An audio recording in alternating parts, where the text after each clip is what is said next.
আসসালামু আলাইকুম। আজকে আমাদের মুরগি এটা একটা পেয়েছেন মাছায় দেওয়া হয়েছে। তো এগুলা খুবই দুষ্ট আপনার, মানে এই কদিন তো ছিল ইয়ের উপরে আপনার বুসির উপরে, তো আজকে মাছায় দিচ্ছি। তো দেখুন আমরা মাছার উপরে হাঁটে কীভাবে, দৌড়ায় কীভাবে, মানে কোনায় পাইলে কোনার ভিতরে বসে থাকবে এগুলা। মানে আপনার এগুলারে খেতে খেতে আপনার খাওয়ার লাগে, এই অবস্থা। তো আর একটা বড় সমস্যা হয়েছে যে এটা মাথার উপরে মাশাআল্লাহ আপনার পা পড়তেছে না, সুন্দরভাবে মুরগি হাঁটতেছে, কিন্তু এক কোনায় যায় বসে থাকে। এটা আসলে কোনো সমস্যা নাকি ঠান্ডা লাগতেছে বুঝতে পারতেছি না। বাইরে বৃষ্টি হইতেছে আপনার, আর এই জায়গায় দেখতে হইতেছেন আমরা এগুলোর কিছুক্ষণ পর পর এগুলো এরকমের করে দিই, আপনার সরিয়ে দিলে আবার খাবার খায়, আবার এই পাশে যায় বসে থাকে। এই অবস্থা মুরগির। তো মাশাআল্লাহ আজকে আমরা দেখাবো, আজকে আমাদের মুরগির বয়স হয়েছে আপনার 9 দিন। তো 9 দিনে আমাদের মুরগির ওয়েট আসছে কতটুকু ইনশাল্লাহ আমরা দেখাবো আপনাদেরকে।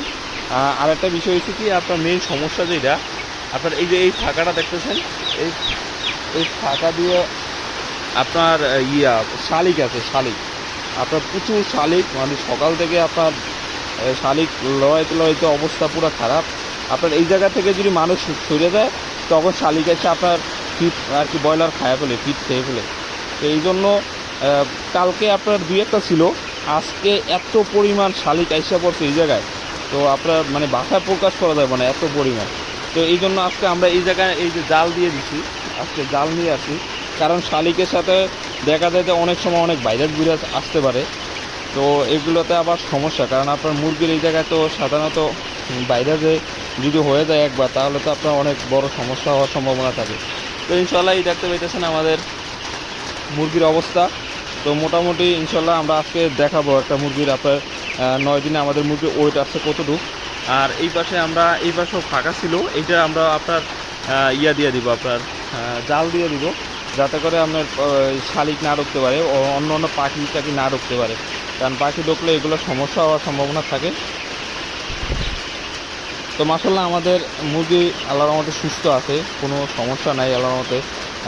আপনার 5 দিনে ভ্যাকসিন দেওয়া হয়েছে, তারপরে এখন আবার আপনার আজকে আমি আবার ভ্যাকসিন নিয়ে আসছি। 11 দিনে যে ভ্যাকসিনটা পাবে ওইটা আজকে না আমি নর্মাল টেম্পারেচারে রাখছি। তো ওইটা ইনশাআল্লাহ আমি 11 দিনে দেবো। দেখুন কি সুন্দর হাঁটতেছে, আপনার এগুলো পা পড়তেছে না, মানে খুবই সুন্দর হাঁটতেছে। কিন্তু একটা সমস্যা হয়েছে, আপনার এগুলো শুয়ে আরাম পাইতেছে না। আগে যেমন আপনার ভুসির উপরে গইড়াইতে যেইভাবে ইচ্ছে ওইভাবে শুইতে পারতে, এখন আর ওই শোয়ার সুযোগটা নাই। আপনার এখন মানে কষ্ট হয় তাদের, মনে হইতেছে, বুঝতে পারতেছি, কারণ আপনার পাশে যায় বসে থাকে, এই সব অবস্থা। তো সব কিছু মিলিয়ে আলহামদুলিল্লাহ আমরা যাতে নতুন খামার দিছি ইনশাল্লাহ। এখন পর্যন্ত আল্লাহ না সব কোনো সমস্যার সম্মুখীন হই নাই আমরা। ইনশাল্লাহ ভবিষ্যতে কি হয় দেখা যাক। আর এই যে দেখতে পাইতেছেন এই যে জাল দিয়ে রাখছি, কারণ এগুলো দিয়ে শালিক ঢোকে, তো শালিক যাতে না ঢুকতে পারে সেই জন্য আমরা জাল দিয়ে রাখছি। আর এখন আপনাদেরকে আমি একটা মুরগি ওয়েট দিয়ে দেখাবো যে আমাদের আপনার 9 দিনে আমাদের মুরগির ওয়েট কীরকমের আসছে। তো ইনশাল্লাহ দেখতে পারবেন, আমি দেখাইতেছি আপনাদেরকে।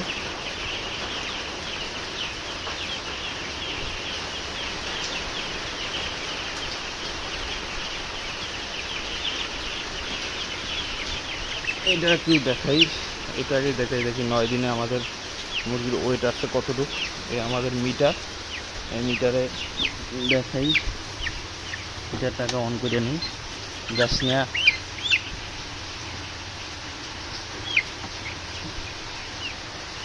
তো মাশাআল্লাহ আমাদের 9 দিনে আমরা ওয়েট আসছে 269 গ্রাম। এক একটা রকম, কোনোগুলো আবার 300 গ্রামও ইনশাল্লাহ ওয়েট আইসা পড়ছে। আবার এইটা আছে 269 গ্রাম। এইটা দেখি চললে বছর, এটা দেখি কতটুকু।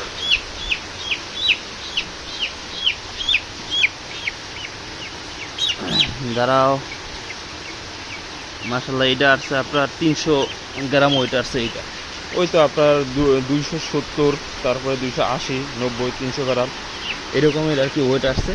তো সবাই ভালো থাকবেন, আমাদের জন্য দোয়া করবেন ইনশাল্লাহ, যাতে আমাদের সব কিছু আমরা পরিপূর্ণভাবে করতে পারি। আসসালামু আলাইকুম।